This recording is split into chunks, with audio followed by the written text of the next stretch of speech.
David Hanson, reflections on your session here in Harlow this morning. Well, it's been really interesting because what we've had today is a discussion about immigration issues, and what that has raised is issues to do with border control, but it's also issues to do with employment in Europe, it's issues to do with benefits and entitlement, issues to do with students and tourism, issues to do with industry. And I think the thing that people have taken from today, I hope, is that it's a complex issue with lots of different facets, and we need to look at what's in the interest of Essex as a whole, as well as the UK. Do you think you're only doing this because of the presence of UKIP? No, what I'm doing, I'm Shadow Immigration Minister, so whether UKIP are here or not, someone's going to be the next Immigration Minister, and if it's a Labour government, it'll be me. And I've got to both explain what I think are important, but I always pick up on issues when I come to places like this, that people look at their experiences, and the experiences here are probably the same as they are in Thurrock, the same as they are in North Wales, the same as they are in other parts of the country.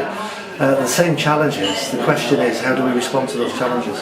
Some people talk about the UKIP's attitude, and sorry to mark on about UKIP, but it's sort of yesterday the MEP for this area, who's also a candidate for UKIP, talked about Thurrock for schools, Thurrock places for Thurrock children. Now, would you say that's the sort of dog whistle set of politics you want to avoid? I think we've got to look at what's in the interest of the community at large, and people in the free movement of Europe, people have the right to live here, but we've got to look at what that means for some of the pressures on services. So I'd rather look at it in terms of, like I would want to do, campaign for a migration fund. If there are particular pressures in Thurrock schools, let's look at how we can help those schools meet those pressures, rather than taking a divisive approach to it, which I think that would be. And finally, you mentioned about the American system of border. You come in and you're more or less monitored. That sounds very reasonable, doesn't it?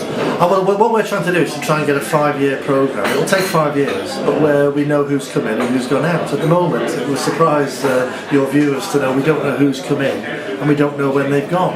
So if Michael gets a visa, he might be here for 6 months. We don't know actually when you've left. So the key thing we want to do is to have a system whereby we know when you've arrived, we know who you are when you've arrived, we know how long you should be here, and if you haven't left in that time, we flag up the fact you're still here. Now, we've still got to find you, but at least we know you're overstaying and that you've not left the country. That's an important thing to do, I think, in terms of any border management. David Hanson, thank you very much.